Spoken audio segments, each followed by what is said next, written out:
આ ન્યૂઝના પ્રાયોજક છે tattoo and nail studio. અમારું સરનામું છે ઓમ બિઝનેસ પ્લાઝા, સર્કિટ હાઉસની સામે, હાલર રોડ, વલસાડ. અને પ્રીત એસ્ટેટ એજન્સી. ફ્લેટ, બંગલો, પ્લોટ, વાડી, ફાર્મ હાઉસ, ફેક્ટરી તેમજ ઓફિસના લેવેચ માટે અથવા ભાડા માટે સંપર્ક કરો. નાનકડું સંઘ પ્રદેશ દમણ તેના રમણીય બીચ અને શરાબ કબાબની મહેફિલો માટે સમગ્ર દેશમાં પ્રખ્યાત પર્યટન સ્થળ તરીકે પ્રસિદ્ધ છે. આ પ્રદેશ સીધો કેન્દ્રથી સંચાલિત હોય દર વર્ષે અબજો રૂપિયાનું ફંડ દમણના વિકાસ માટે ફાળવવામાં આવે છે. પરંતુ તમને જાણીને નવાઈ લાગશે કે અબજો રૂપિયાનું ફંડ મળવા છતાં દમણમાં એક નાનકડા બસ ડેપોની સુવિધા પણ નથી.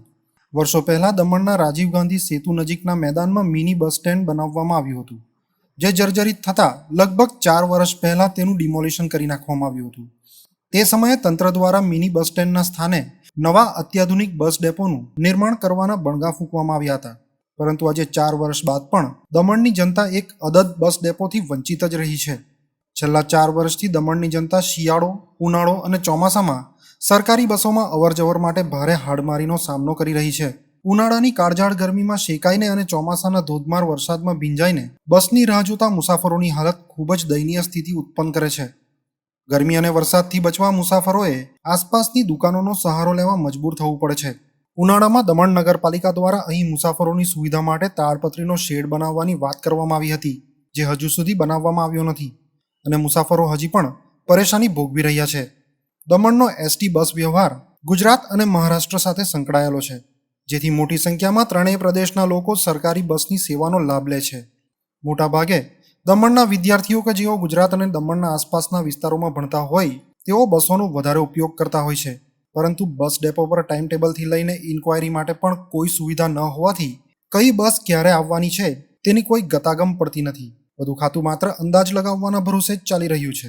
હાલ ચોમાસામાં ગંદકીથી ખદબદતી આ જગ્યા જોઈને કોઈ પણ ના કહી શકે કે આ દમણનું બસ સ્ટેન્ડ છે.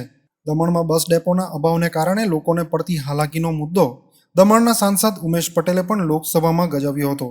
છતાં હજુ સુધી પ્રશાસનના પેટનું પાણી પણ હલ્યું નથી. બસ સ્ટેન્ડના ખુલ્લા મેદાનમાં સરકારી બસની જગ્યાએ અન્ય ખાનગી વાહનોનો જમાવડો જોવા મળે છે. બસ સ્ટેન્ડના અભાવે દમણમાં આવતા પ્રવાસીઓ ભારે મુશ્કેલીનો સામનો કરી રહ્યા હોય તેની સીધી અસર પ્રવાસન ઉદ્યોગ પર પડી રહી છે.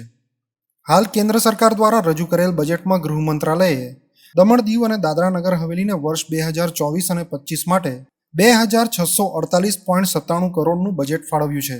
ત્યારે આપણે આશા રાખીએ કે દમણનું પ્રશાસન આ મોટા બજેટમાંથી થોડીક રકમ વાપરીને એક અત્યાધુનિક બસ ડેપો બનાવે કે જેથી પ્રજાને ભોગવવા પડતી હાલાકીઓમાંથી નિજાત મળે અને દેશના પ્રસિદ્ધ પર્યટન સ્થળના માથેથી બસ ડેપો ન હોવાનું કલંક મટે.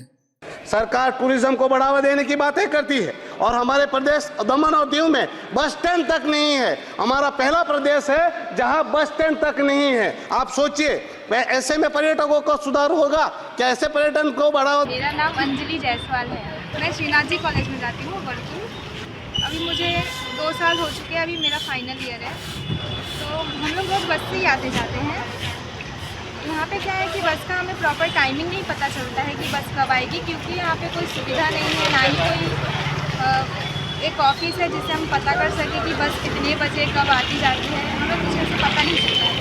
अभी बारिश आती है तो हमारे लिए यहाँ पे कुछ सुविधा नहीं है कि हम कहीं पर खड़े रह सकें. अगर ये दुकान वालों के सामने खड़े रहते तो वो आगे से हटा देते हैं. गर्मी के मौसम में भी यही हाल रहता है. यहाँ पे पेड़ पौधे भी नहीं है, ना ही कुछ बनाया है कि जहाँ पे हम बैठ सकें. मैं तलवाड़ा में रहती हूँ. बस नहीं आती है, उधर से बस नहीं आती है, हाईवे होके आती है, इसलिए हमें प्रॉब्लम होता है अप डाउन में. हमारा 2 बजे छुट्टी हो जाता है कॉलेज का और सुबह हमें 8 बजे जाना रहता है.